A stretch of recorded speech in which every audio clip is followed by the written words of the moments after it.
एकजुटीचा अरे कोण म्हणतो देणार नाही, अरे कोण म्हणतो देणार नाही, अरे कोण म्हणतो देणार नाही.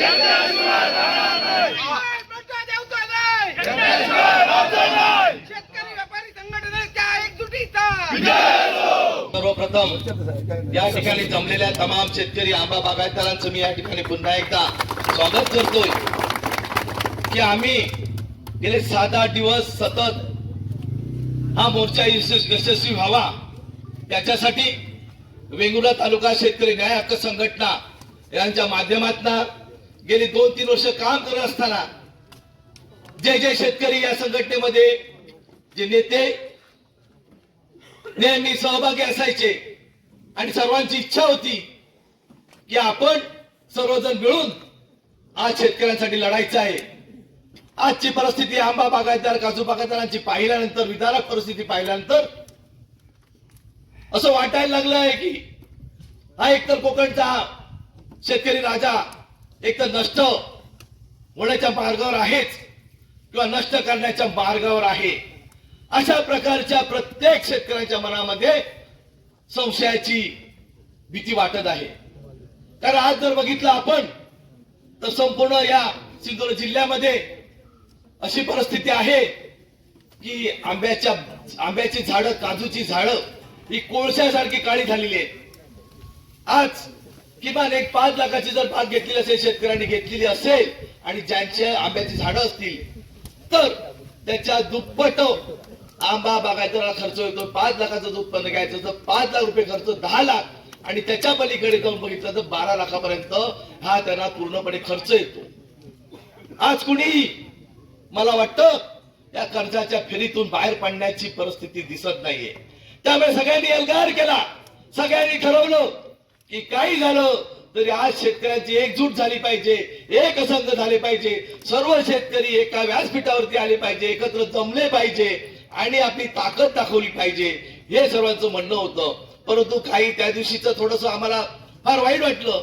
काही लोकांना आपले काही नेते घेऊन मुंबईला गेले, इथं बैठक जिल्ह्याला निवेदन दिलं. अरे एवढे भले शेतकरी आहेत का तुम्ही त्यांना सोबतीला घेतलं नाही, का त्यांना तुम्हाला विश्वासात घेतलं नाही, का तुम्ही तिथपर्यंत जाऊ शकत नाही, बरोबर आहे. हे फार वाईट वाटतं. मग तुम्ही आपली मोठेपण दाखवण्यासाठी एसी मध्ये बसून राजकारण करून अशा प्रकारचं जर करत असाल तर चुकीचं आहे. आज जर या मोर्चाच्या ठिकाणी येऊन तुम्ही जर आमच्या मोर्चाला सामोरं गेला असता आणि मोर्चाच्या समोर तुमची भूमिका मांडली असती तर खरोखरच तुम्ही या जिल्ह्याचे नेते म्हणून शोभला असता. आज ठिकाणी तुम्ही काय नजर आहात. आज तुम्हाला या मोर्चाच्या ठिकाणी येऊन तुम्हाला तोंड देण्याची हिंमत होत नाही. असं व्हायला नको.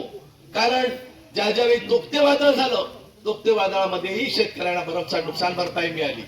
तोक्ते वादळानंतर शेतकरी कर्जमाफी झाली. परंतु मला घट्ट चांगली आठवण आहे की त्यावेळी भांडत होतो की बऱ्याच शेतकऱ्यांना बँकांमध्ये, जिल्हा बँकांमध्ये नावं लागली होती सगळ्यांची कर्जमाफीची. पण बरेच याच्यातील शेतकरी असे असतील की ज्यांची बँकेसमोर नावं लागलेली होती यादीमध्ये कर्जमाफीची, कालांतराने त्याला सांगण्यात आलं की तुमची नावं वगळलेली आहेत. शेतकऱ्यांनी उंबरे शिजवले, बँकाचे उंबरे शिजवले, सर्व नेत्यांना भेटले पण कुणालाही कळवळ आला नाही. सर्वजण फक्त एकच पाहत होते की बऱ्याच सोसायट्या असतील, जिल्हा बँका असतील, तालुका बँका असतील, परंतु खरोखर शेतकऱ्यांना न्याय द्यायचा त्यांनी प्रयत्न केला का? किती शेतकरी आहेत त्यांना किती जणांना कर्जमाफी मिळाली नाही, त्याच्यासाठी कोणी पाठपुरावा केला का? नाही केला. आणि काल तुम्ही अशा प्रकारचे वागताय, हे चुकीचं वागताय. असं वागू नका. शेतकरी खरोखरच असा तळाला गेलेला आहे. बरं भयंकर वाईट परिस्थिती आहे. अशा परिस्थितीमध्ये त्यांनी कुणाकडे बघायचं? मायबाप सरकारकडे बघणार ना. असं जर तुम्ही वागत असाल तर ते चुकीचं होते. म्हणून आम्ही सर्वांनी ठरवलं की भव्य मोर्चा निघाला पाहिजे, सर्व शेतकरी एकत्र आले पाहिजे आणि सर्व शेतकरी बांधव आज वेंगुर्ला तालुक्यामध्ये एकत्र जमले. हेच खरं आमचं आजचं आश्रय आहे आणि यासाठी रस्त्यावर उतरलेला आहे. पण हेच ह्याच्यासाठी ज्यांनी परिश्रम घेतले, मी कुणाचं नाव घेतलं, परंतु ज्यांनी परिश्रम घेतले, गेले 6 दिवस सतत दुपारी अगदी रात्री 12-1 वाजेपर्यंत बसून याचं नियोजन करत होते. प्रत्येक शेतकऱ्याला बाहेर येण्याचं आवाहन करत होते. परंतु प्रत्येक शेतकऱ्यांना समजून आलं की आजची परिस्थिती खरोखर विदारक आहे आणि आज जर आपण एकत्रपणे जमलो नाही तर आपण भविष्यात कधी जमा होऊ शकत नाही आणि आपला आवाज दाबून टाकला जाईल. परंतु आता तुम्ही लक्षात ठेवा की हा आवाज दाबणं फार तुम्हाला मुश्किल होऊन जाईल. आज तालुक्यामध्ये आहोत, उद्या मी जिल्ह्याला काढू आणि मंत्रालयापर्यंत धडकल्याशिवाय राहणार नाही, अशी मी तुम्हाला या ठिकाणी ग्वाही देतो. या शेतकऱ्यांच्या आत्मविश्वासावरती तुम्हाला मी सांगतो.